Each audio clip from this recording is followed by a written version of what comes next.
नमस्कार दोस्तों, एक बार फिर से आप सभी का स्वागत है।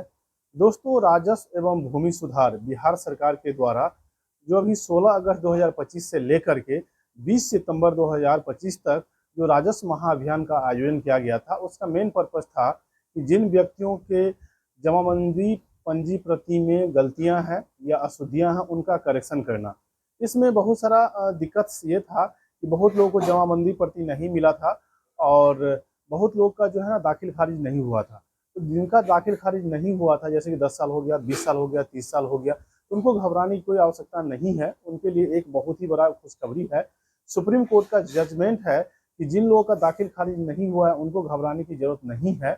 यदि आपके पास सेल डीड है तो सेल डीड में सारा डिटेल्स लिखा रहता है, जैसे खाता नंबर, खेसरा नंबर। अगर नया सेल डीड है तो उसमें पुराना खेसरा, नया खेसरा नंबर, उसका चौहद्दी, थाना नंबर, ये टोटल का टोटल डिटेल्स, जमाबंदी नंबर लिखा रहता है।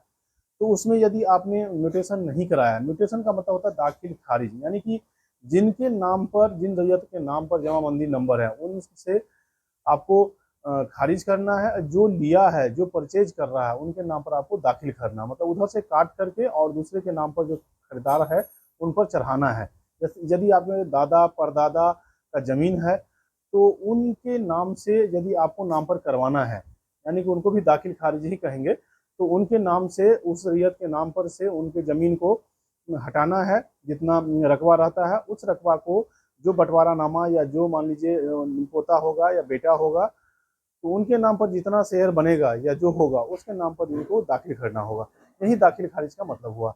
बहुत सारा जो है ना रैयत का बहुत सारा जो है कमेंट्स आया था, जिनका दाखिल खारिज म्यूटेशन नहीं हुआ है उनको घबराने की जरूरत नहीं है।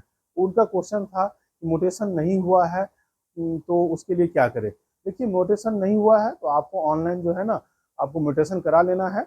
लेकिन यदि मान लीजिए किसी कारणवश, मान लीजिए आपका जमीन है, आपका मालिकाना हक है, उस पर आपका अधिकार है, आपके हैंड में जमीन है, लेकिन वो आपको जमाबंदी प्रति नहीं मिला है, किसी कारणवश दूसरे आदमी ने उसका रसीद कटाना शुरू कर दिया है, सीओ से मिल करके या किसी दूसरे रास्ता अपना करके, लेकिन एक्चुअली में आपका ज़मीन है, आपका वंशावली आपका है और आपके पास ओरिजिनल पेपर्स है और आपका जो है ना बंटवारानामा आपके नाम से आया है, तो आपको सबसे पहले जो है ना उसको करेक्शन करवा लेना है।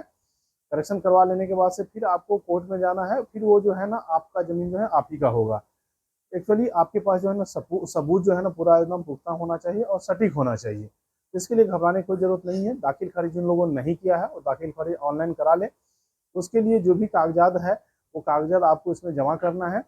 आपको जो है ना दाखिल खारिज इसमें हो जाएगा। या फिर मान लीजिए पहले के समय में क्या होता था, कर्मचारी लोग क्या करता था, पहले जो है ना इसमें ऑफलाइन माध्यम से इनका जो है ना रसीद काटता था, जिससे क्या होता था कि इसमें बहुत सारा जो है ना रैयत का जो है ना गलती हो जाता था। तो उन सब को जो है ना आपको डिजिटाइज करना है, मतलब ऑनलाइन करवाना है। ऑनलाइन करवाने से आपको जो है इसमें किसी प्रकार का कोई अभी समस्या नहीं है। ऑनलाइन आप चढ़ा लीजिएगा, ये आपका टोटल का टोटल जो भी ऑफलाइन है ये ऑनलाइन हो जाएगा। तो इन चीज़ों को आपको इसमें ध्यान रखना है। सुप्रीम कोर्ट का बिल्कुल ही जजमेंट है कि जिन लोगों का दाखिल खारिज नहीं हुआ है उनको घबराने की जरूरत नहीं है, लेकिन वो सभी लोग जो है ना दाखिल खारिज करवा लें, क्योंकि आपके पास पेपर्स है, आपके पास सेल डीड है और आपके पास जमीन जो है ना हैंड में है, तो उसका दाखिल खारिज करवा ले। कोई आदमी जो है उसका जो चाहे दुरुपयोग करना तो दुरुपयोग नहीं कर सकता है। इसमें ये भी होगा, जैसे मान लीजिए आपने दाखिल खारिज नहीं करवाया है और उदाहरण के लिए सन 2020 में आपने जो है ना उनका रजिस्ट्री करवाया है, फिर किसी आदमी ने 2022 में रजिस्ट्री उसी जमीन का, उसी खाता खेसरा नंबर का कराया है, लेकिन आपने दाखिल खारिज नहीं करवाया, तब भी आपको घबराने का जरूरत नहीं है। जब आप मान लीजिए कोर्ट में जाएंगे या 10 या बहुत सारे लोग के बीच में आएंगे और दिखाएंगे, तो सन जो पहले रहेगा, जिस स्कूल में पहले रजिस्ट्री किया रहेगा, सबसे पहले उसी को देखा जाएगा, उसी का जो है ना साक्ष्य, उसी का जो कैवाला, उसी का सेल डीड जो है वैलिड होगा। जो बाद में रजिस्ट्री कराएगा उसका फॉल्स हो जाएगा और बशर्ते उस पर 420 का केस भी लग जाएगा और उसको भारी जुर्माना लग सकता है और उसको जेल भी जाना पड़ सकता है। ये चीज़ इसका प्रोसेस होता है। लेकिन आपको ये है कि जैसे ही ज़मीन आपने रजिस्ट्री किया है, सेल डीड आपके पास है, उसमें सारा डिटेल्स लिखा रहता है, उस ज़मीन को आप जो है सबसे पहले दाखिल खारिज करवा लें, यानी कि जो विक्रेता है उनके नाम पर खारिज होगा और जो क्रेता है उनके नाम पर दाखिल होगा। ये ऑनलाइन कंप्यूटर के माध्यम से होता है और ये टोटल का टोटल जो है ना कंप्यूटर को आपको दिखने लगेगा। उसके बाद से आप जो है ना उसका ऑनलाइन जो है ना आप रसीद भी कटा सकते हैं।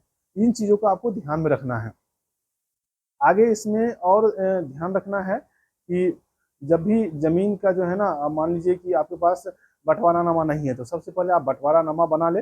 बंटवारानामा बनाने के बाद से फिर आप क्या करें, सबसे पहले आपको जो है ना, जो भी 22 में जो प्रतिवेदन था उसमें विसंगतियां था उसको करेक्ट करा ले। करेक्ट कराने के बाद से बंटवारानामा बना ले। मान लीजिए कि 3 भाई 4 भाई है, उस बंटवारानामा को बना करके वंशावली फिर बना दे। फिर आपका खतियान लगा ले। फिर आपके नाम पर जो है ना जमाबंदी नंबर कायम हो जाएगा। आपके शहर में जो भी जमीन आया होगा तो आपके शहर में आ जाएगा। इन चीज को आपको ध्यान रखना है। बहुत सारे लोग जो है ना परेशान है, उनके दादा परदादा के नाम से जमीन है, मान लीजिए उसको 20 साल 30 साल 50 साल हो गया है जो केवाला किया है। जो दादा परदादा का जमीन है उसको 50 साल 70 साल 80 साल हो गया है, लेकिन उसका उन्होंने दाखिल खारिज नहीं करवाया है। तो दाखिल खारिज नहीं करवाया है तो उनको घबराने की जरूरत नहीं है। सबसे पहले जो आपके दादा परदादा के नाम से जमीन है, लैंड है, उस जमीन को पहले 22 प्रतिवेदन जो आपको दिया था, नहीं दिया था तो नेट से डाउनलोड आपको करना था या कर लीजिएगा। फिर उसको जो है ना करेक्शन जो है ना, अगर आपने शिविर में जमा नहीं किया था तो आप ऑनलाइन जमा करके इसका जो है बिहार सरकार का जो वेबसाइट है biharbhumi.bihar.gov.in, इसमें जाना है, परिमार्जन प्लस के माध्यम से इसको करेक्शन करवा लेना है। करेक्शन होने के बाद से जैसे ही ये करेक्शन हो जाएगा, करेक्शन जैसे मान लीजिए खाता में गलतियां हुआ, खेसरा में गलतियां हुआ, चौहद्दी में गलतियां हुआ, नाम में गलती होगा, जाति में गलती होगा, खाता, उसके बाद से आपको थाना नंबर में गलती होगा, ये सब गलतियां उसमें हो सकता है। रकबा में ही गलतियां होगा तो सबसे पहले उनको सही करवाना है। सही कराने के बाद वंशावली लगाना है। जो जमीन का पेपर्स है, जो भी पेपर्स है वो आपको पेपर्स जो है ना आप उसको लगाना है। उस पेपर को लगाने के बाद से फिर जो है उसको बंटवारानामा फॉर्म आपको बनाना है, जिसको शेड्यूल फॉर्म बनता है। ये अमीन के माध्यम से बनता है। जो भी आपके फरीक है, सारे फरीक से सिग्नेचर करा करके फिर उसको अपलोड करिएगा तो आपके नाम से जो है ना जमाबंदी नंबर कायम हो जाएगा। लेकिन ये जो चाहेगा कि कोई भी जमीन आपका जो है ना, अगर आपने मोटेशन नहीं कराया, दाखिल खारिज नहीं कराया है, कोई दूसरा फरीक या दूसरा आदमी जो है ना उसको ले ले, ये नहीं, ये पॉसिबल नहीं है।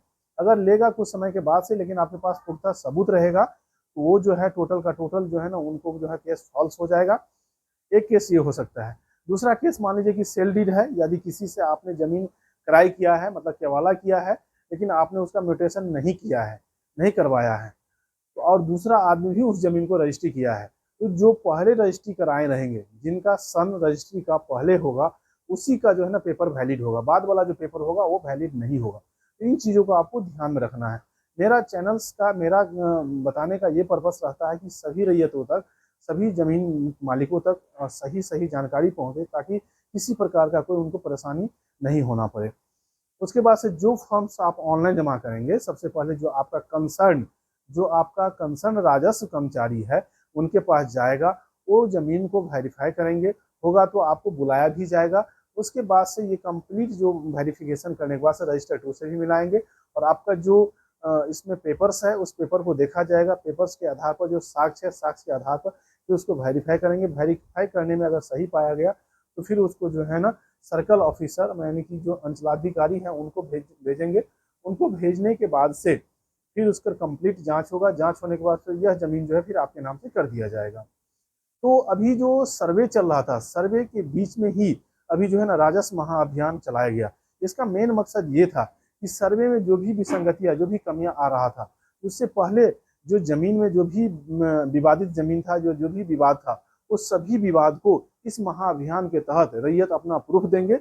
उस प्रूफ के अनुसार से जो भी ये राजस्व एवं ये जो विभाग है उसको जांच पड़ताल करने के बाद से, इसमें स्वघोषणा पत्र भी रैयत से मांगा गया था, इसको देने के बाद से फिर इसको जो है ना करेक्शन कर दिया जाएगा, ताकि जो है ये सर्वे में किसी प्रकार का कोई परेशानी नहीं हो। यह जो है सरकार का बहुत बड़ा जो है विभाग का पहल है, और इसको गंभीरता से किया जा रहा है। आप लोग भी इसको सही से फॉर्म को फिल करके आप इसको करा सकते हैं, ताकि आपको भविष्य में किसी प्रकार का जमीन संबंधित विवाद का सामना नहीं करना पड़े। यदि हमारे चैनल्स पर पहली बार विजिट कर रहे हैं तो चैनल्स को सब्सक्राइब कर लीजिएगा, साथ साथ बेल आइकन बटन को भी प्रेस कर लीजिएगा, ताकि जब जब ओम सर वीडियो अपलोड करेंगे सबसे पहले आप तक नोटिफिकेशन पहुंच जाए। और यह इंपॉर्टेंट वीडियो सभी तक शेयर कर दीजिएगा, अपने व्हाट्सएप ग्रुप में शेयर कर दीजिएगा, ताकि सभी रैयतों तक इंपॉर्टेंट वीडियो, इंपॉर्टेंट नॉलेज पहुंच पाए। वीडियो को लास्ट तक देखने के लिए आप सभी को बहुत बहुत धन्यवाद।